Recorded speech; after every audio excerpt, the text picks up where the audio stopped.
Dans ce débat, Pierre-Antoine Donnet nous a rejoint, journaliste à Asialiste, auteur de Chine, l'Empire des illusions, à paraître aux éditions Saint-Simon. Merci d'être avec nous en direct sur LCI.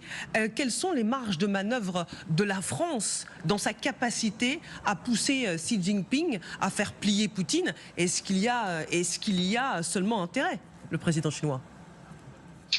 Écoutez, très franchement, je pense que la capacité de manœuvre de notre président Emmanuel Macron auprès de Xi Jinping est quasi nulle. J'en veux pour preuve le fait que l'aide de la Chine à la Russie ne cesse de croître à grande vitesse. Aujourd'hui, il est maintenant évident que le régime chinois a tout intérêt à ce que la guerre menée par la Russie en Ukraine dure le plus longtemps possible. Pourquoi, Pierre-Antoine Donnet? Oh, écoutez, pour plusieurs raisons, mais la première d'entre elles, c'est que pour le Parti communiste chinois, c'est même une question de survie. Parce que quand on regarde la géopolitique aujourd'hui, on voit bien que le régime chinois est quand même assez isolé dans le monde, et donc la Russie en guerre arrange bien ses affaires. C'est une manière aussi de gêner les États-Unis qui soutiennent l'Ukraine? Oh bah écoutez, c'est plus que gêné. En fait, l'espoir du président chinois Xi Jinping est que, en fait, Poutine gagne cette guerre en Ukraine.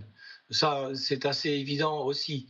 Alors, c'est vrai que l'aide américaine à l'Ukraine est absolument vitale pour l'armée ukrainienne pour faire face à cette encore très puissante armée russe qui est juste en face d'elle. Fort heureusement, aujourd'hui, Joe Biden n'est pas tout seul à aider l'Ukraine. Et là, d'ailleurs, je dois saluer le rôle de la France et en particulier celui d'Emmanuel Macron. Pierre-Antoine Donnet, vous restez avec nous. Marc Julienne, sur cette question.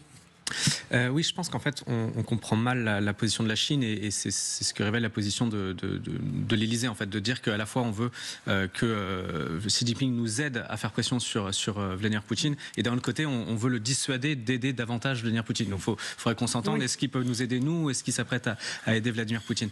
Et en fait, moi, mon analyse est un peu entre les deux et contradictoire avec les deux autres positions. C'est de dire qu'en fait, la Chine n'a aucun intérêt à défendre dans cette guerre. Elle a à la limite que des coups à prendre, à s'impliquer davantage.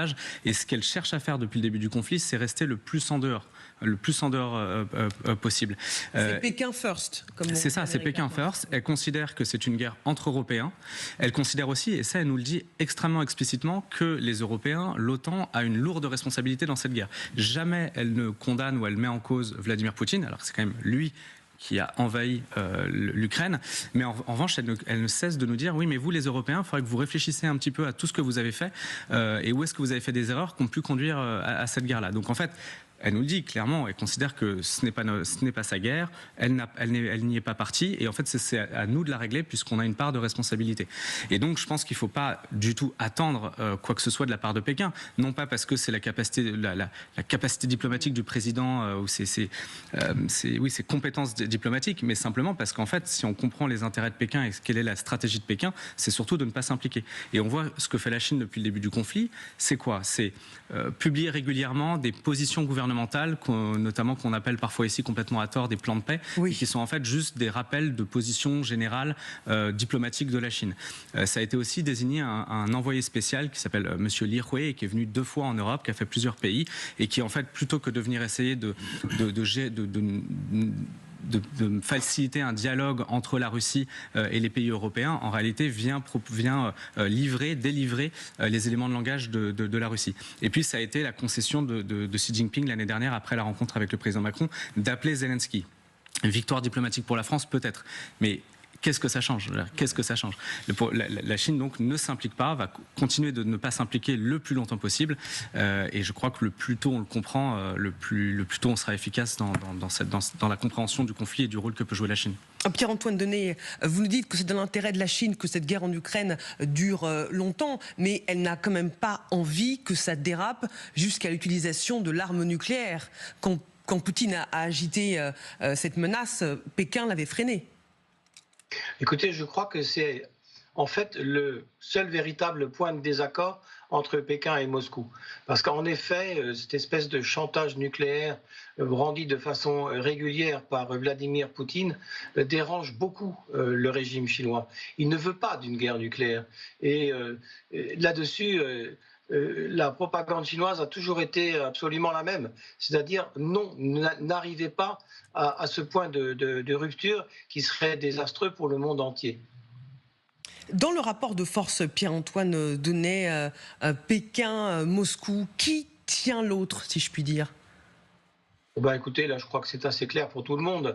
Ne serait-ce que comparer le poids de l'économie russe comparé au poids de l'économie chinoise. On a là David et Goliath. Le PIB russe, c'est l'équivalent du PIB de l'Espagne, même un peu moins. Tandis que le PIB chinois, ma foi, c'est le deuxième du monde. Ça, c'est un point.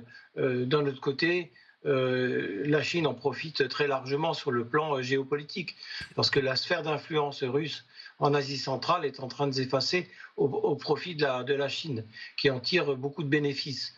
Ensuite, sur le plan purement économique, la Chine achète énormément de pétrole et de gaz russe à des prix cassés. Donc là aussi, l'intérêt de la Chine est assez clair. Merci beaucoup Pierre-Antoine Donnet d'avoir été avec nous, journaliste à Asialiste et auteur de Chine, l'Empire des illusions, aux éditions Saint-Simon.